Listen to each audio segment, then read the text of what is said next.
আচ্ছা, তাহলে আমরা আরবি হরফ যে পরিচিতি সম্পর্কে অনেকক্ষণ কথাবার্তা বললাম। এখন আমরা আরবি হরফগুলো আমরা উচ্চারণের সহিত কোন জায়গা থেকে আমরা উচ্চারণ করব। আমরা তো সবাই জানি আরবি হরফটা কিরকম কিরকম উচ্চারণ হয়, এটা দেখতে কেমন, আমরা মোটামুটি সবাই জেনে থাকি। কিন্তু আমরা শিখবো হচ্ছে উচ্চারণগুলো কোন জায়গা থেকে উচ্চারিত হয়।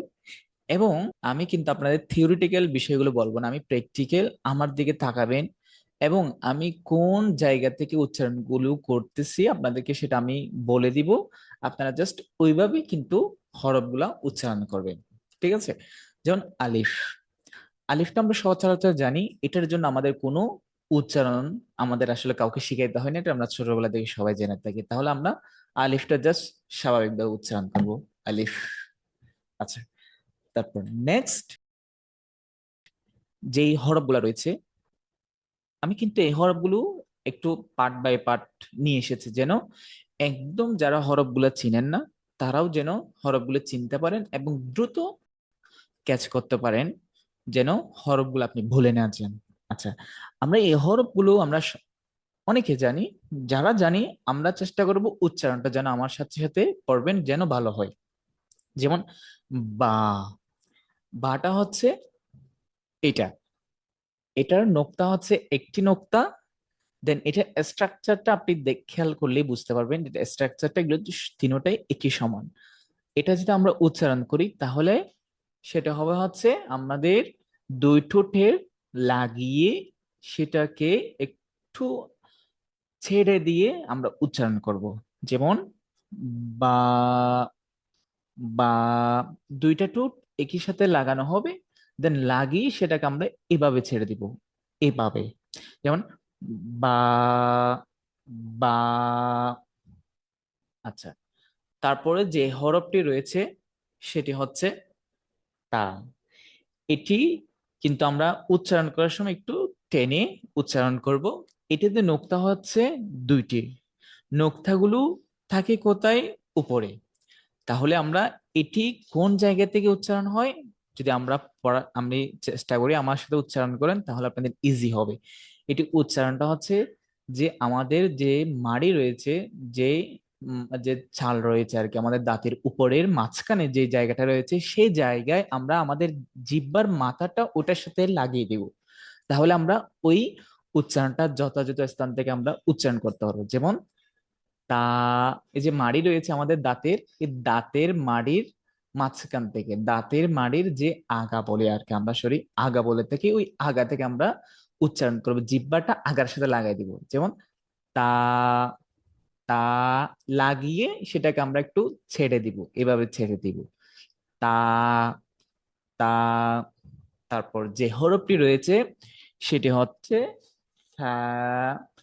এটাতে নোক্তা হচ্ছে তিনটি এবং এটি উচ্চারণের জায়গাটা আমরা যখন উচ্চারণ করব তখন একটা জিনিস মাথায় রাখবেন, সেটা হচ্ছে আমাদের জিহ্বাটা হালকা হালকা করে আমরা মুখ থেকে বেরিয়ে দিব। মুখ থেকে যদি একটু বের করে দিই তাহলে আমাদের সাইয়ের উচ্চারণটা অনেক সুন্দর শ্রুতিমধুর হবে। যেমন আমার সাথে সাথে আমার দিকে তাকান এবং আমার সাথে সাথে উচ্চারণ করেন, সেটা হচ্ছে সা। জিহ্বাটা হালকা, জিহ্বাটা বের করে দিবেন তাহলে উচ্চারণটা অনেক অসাধারণ হবে। সা। আচ্ছা, আশা করি আপনি এই বিষয়গুলা, এই হরফগুলা যথাযথ স্থান থেকে উচ্চারণ করতে পেরেছেন এবং আমার সাথে প্র্যাকটিস করে ফেলেছেন। এখন আপনি ভিডিওটি পজ করে নিজে নিজে প্র্যাকটিস করেন, যে দেখেন আপনার উচ্চারণগুলো আমার মতো হয় কিনা। যদি না হয় তাহলে ভয় পাওয়ার কিছু নাই, যে আপনি প্রথম দিন যে পরে যে আপনি ভালোভাবে উচ্চারণ হয়ে যাবে সেটাও কিন্তু ব্যাপার না। আপনি যত প্র্যাকটিস করবেন তত ভালো হবে। ইনশাল্লাহ আমার চেয়ে আপনার উচ্চারণ আরো ভালো হবে। আচ্ছা, আমরা নেক্সট যে হরফগুলো শিখবো সেগুলোর স্ট্রাকচার কিন্তু একই রকম, কিন্তু আমরা নক্তা বা হরফের কারণে এগুলোর উচ্চারণগুলো পরিবর্তন হয়। যেমন আমরা প্রথমে যে হরফটা পড়ব সেটা হচ্ছে জিম। এখানে আমি আরেকটা জিনিস আপনাদের বোঝার স্বার্থে আমি বলে দিয়েছি, 4 আলিফ পরিমাণ লম্বা করে পড়তে, অর্থাৎ 4 আলিফ পরিমাণ। এটা কিভাবে আমরা লম্বা করে পড়বো, সেটা হচ্ছে একটি হরফ 4 বার উচ্চারণ করতে যত সময় লাগে ততক্ষণ সময় আমরা টেনে পড়াকে চারালি মত বলা হয়। ঠিক আছে। আচ্ছা, এখানে হরফ একটু যদি খেয়াল করেন, যারা একদম বিগিনার রয়েছেন বা হরফে চিনতে পারছেন না, এটি হচ্ছে জিম, এবং এটির মধ্যে মাঝখানে নোক্তা থাকে, এবং এটা উচ্চারণটা আমাদের যে মাড়ি রয়েছে, যে আমরা যখন তা পড়েছি তখন কোথায় ছিল, আমাদের জিপাটা হচ্ছে দাঁতের সাথে মাড়ির সাথে লাগিয়ে। এখন তার চেয়ে একটু পেছনে গিয়ে আমরা জিহ্বাটাকে লাগিয়ে আমরা একটু শক্ত করে জোরে পড়বো, একটু লম্বা করে শক্ত করে জোরে। যেমন জিম, জিম, জিম। ওকে, তারপর যেটি রয়েছে সেটি হচ্ছে হ্যাঁ। হাটাও কিন্তু আমরা, এটা কিন্তু আমরা একটু লম্বা টেনে পড়েছি, এটাকে কিন্তু আমরা লম্বা টেনে পড়বো না, এটাকে একটু হালকা একালি পরিমাণ টেনে একটু পড়বো, এটা হচ্ছে হ্যাঁ। আচ্ছা, আমাদের ছোটবেলায় এটা কম বেশি, এমনকি আমার পর্যন্ত সমস্যা হয়েছিল। এটা আসলে প্র্যাকটিসের মধ্যে এই কয়েকটি হরফ রয়েছে যেগুলো আপনার আত্মস্থ করতে কমপক্ষে আপনার 10 থেকে 15 দিন প্র্যাকটিসের মধ্যে থাকতে হবে এই হরফটা আসলে ভালোভাবে আয়ত্ত নিয়ে আসার জন্য। যেমন এটা আর আরেকটি আরবি হরফের মধ্যে হা রয়েছে, হা এবং হ্যাঁ, এটার মধ্যে একটু ডিফারেন্ট রয়েছে, যেটা আমাদের সবার সাথে একটু কি হয়ে যায়, এটা একই সাথে গোল্লাই পেলে আর কি। ঠিক আছে। তো এটা যখন উচ্চারণ করবো আমাদের এই যে কণ্ঠলাই রয়েছে, এখান থেকে মূলত এটা উচ্চারণ হয়ে থাকে। এটা আসলে ভেঙে বলার কিছু না, এটা জাস্ট আমার সাথে সাথে উচ্চারণটা করে, যে যে হরফে এই যে আমাদের গলার যে মাঝখান রয়েছে এখান থেকে।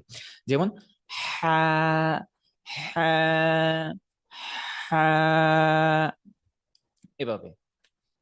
তারপর যেটি রয়েছে সেটা হচ্ছে একদম ইজি একটা হরফ। এটা হচ্ছে আমাদের একদম কন্ট্রোনালি একটু উপরে, মানে একদম শেষের দিকে আমাদের জিহ্বার আগা যেটা বলা হয় আর কি, সেখান থেকে এটা উচ্চারণ হয়। যেমন খ, খ, খ, একদম এখান থেকে। আমরা এটা আসলে অনেক সময় ছোটবেলা আমরা দুষ্টামি করতে করতে শিখতাম, কেমন আমরা আমাদের যখন মুখ দিয়ে তুতু আসতো, ঠিক আছে, তখন আমরা একটু একটু ওভাবে জোর দিয়ে তখন আমরা থুতুটা বা কফটাকে আমরা ফেলতাম।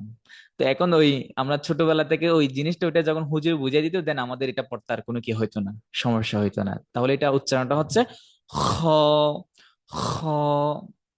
আশা করি আপনি এই 3টে হরফ ভালোভাবে উচ্চারণ সহিত শিখে ফেলেছেন। তবে একটা জিনিস মনে রাখার যে কৌশল, সেটা হচ্ছে স্ট্রাকচার এবং নোক্তা। এটা যখন মাথায় রাখবেন, ইনশাল্লাহ আপনার হরফ নিয়ে কোনো মাথা ব্যথা নেই। ওকে, এখন আমরা নেক্সট যে হরফগুলো শিখবো, এটি একদম সহজ একটি শব্দ। আমরা এটাকে উচ্চারণ করব হচ্ছে, এটাকে বলা হয় দাল।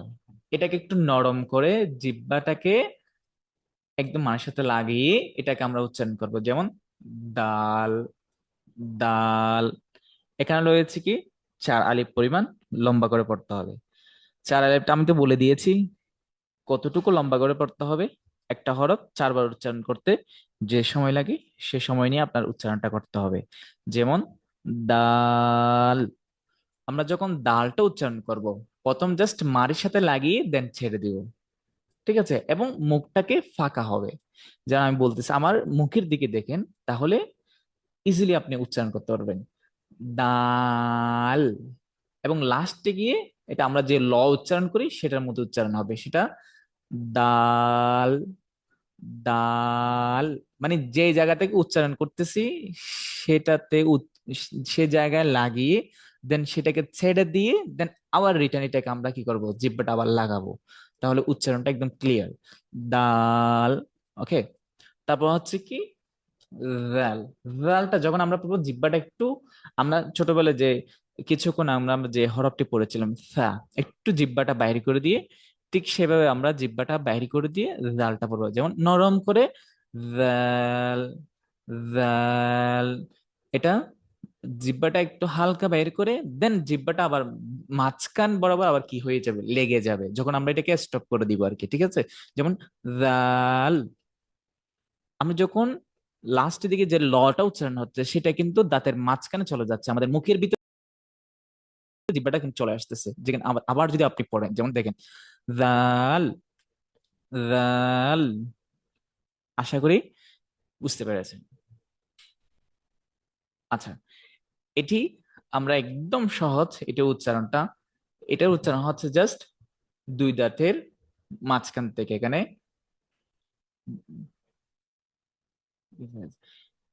এটা জাস্ট জাস্ট আমরা দুই দাঁতের মাঝখান থেকে এর উচ্চারণ হবে আর কি, ঠিক আছে? যেমন র, এটাকে একটু মোটা করে পুর করে পড়তে হবে। পুর হচ্ছে মোটা করে, এটা যখন আমরা পড়বো মুখটাকে এভাবে হয়ে যাবে, এইভাবে। যেমন আমার মুখের দিকে দেখেন, র, র, তারপর হচ্ছে কি জা, জা। আমরা বলি না যে তুই আমার পাশে আসিস না, আমার এখান থেকে চলে যা। আমরা যে উচ্চারণটা করি যা, যাটা হচ্ছে একটু সেকেন্ড করে গাল থেকে আমাদের মুখ থেকে ছেড়ে দিতে হবে। যা, যা। আমরা এটার সাথে কিছু কনফ্লিক্ট শব্দ আছে আরবি হরফের মধ্যে, কিছু একটার সাথে একটা রিলেশন রয়েছে, যেগুলোর পৃথক হালকা কিছু কি রয়েছে, উচ্চারণগত পৃথক রয়েছে, পার্থক্য রয়েছে। এগুলো আমরা নেক্সট কিন্তু এগুলো নিয়ে আলোচনা করব। এতে কি হবে, আমাদের মুখের যে জড়তা সেটা আরো ক্লিয়ার হবে এবং উচ্চারণগুলো আরো শ্রুতিমধুর হবে। আচ্ছা, এটি আমরা যখন, এটি হচ্ছে সিন, এটা হচ্ছে শিন। দুইটি স্ট্রাকচার কিন্তু একই রকম, বাট পার্থক্য হচ্ছে নোক্তা। নোক্তা হচ্ছে তিনটা, সেটা হচ্ছে উচ্চারণ শিন। আচ্ছা, সিনটা আমরা কোন জায়গা থেকে উচ্চারণ করি? Sin, sin, sin. আমরা যখন ইংরেজিতে সি বলি, সি, এখানে কি হবে, একটা দন্তিয়ানো, বাংলা যে দন্তিয়ানো রয়েছে সেটা একটু অ্যাড হবে। যখন আমরা সিন বলবো, জাস্ট সিন টেনে আমাদের লাস্টে করে একটা কি হবে, দন্তিয়ানোর মতো একটা উচ্চারণ আমাদের যুক্ত হবে। সিনটা যাত দুই দাঁতের যে মাঝখান আছে, দুই দাঁত থেকে উচ্চারণ হয়। দুই দাঁত যখন আমরা উচ্চারণ করব সিন, জাস্ট দুইটা দাঁতের মাঝখানে হালকা একটু ফাঁকা থাকবে, সিন, সিন। তারপর হচ্ছে একই রকম উচ্চারণটা, এটা নোক্তার কারণে একটু পার্থক্য, যেমন শিন, এটা সিন, এটা হচ্ছে সিন, আর এটা হচ্ছে শিন।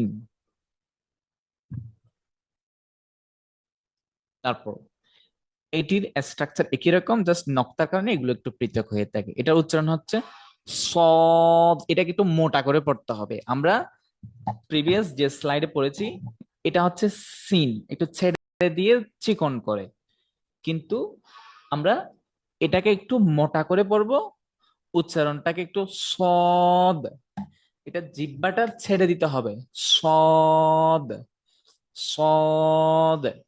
তারপর হচ্ছে দদ, দদ। আমার সাথে যদি উচ্চারণ করেন, এটা আপনার প্র্যাকটিস করতে অনেক সহজ হবে এবং উচ্চারণের ভুল ত্রুটি থেকে আপনি রক্ষা পাবেন ইনশাআল্লাহ। তারপর আমরা যেটি পড়বো সেটা হচ্ছে ত, ত। এটাকে একটু আমরা উচ্চারণ করার সময় আমাদের যে মুখ রয়েছে সেটাকে আমরা একটু গোল করে ফেলবো, ঠিক আছে? গোল করলে আমাদের উচ্চারণটা একটু সুন্দর হবে। যেমন ত, বাংলাতে যে তটা রয়েছে সে ত এর মতোই আসলে উচ্চারণ হয়ে থাকে। এটা আসলে এটা একদম ইজি, আমরা সবাই পারি ত। আর এটি হচ্ছে জ, জ, জ, জ, জ। আশা করি বুঝতে পেরেছেন। তারপর এটার উচ্চারণটা একটু খেয়াল করেন, এটা একটু কঠিন হতে পারে আপনাদের, বাট প্র্যাকটিস করলে আপনি ইনশাল্লাহ ক্লিয়ার হয়ে যাবে আপনার শেখাটা। যেমন এটা হচ্ছে আইন, এটাকে একটু লম্বা করে পড়তে হবে, চারালি। আমি এখানে লিখে দিয়েছি, আপনি খেয়াল করেছেন আশা করি। এটা হচ্ছে আইন। এটা একদম আমাদের এখানে কন্ট্রোনালি থেকে মূলত আওয়াজটা হয়ে থাকে।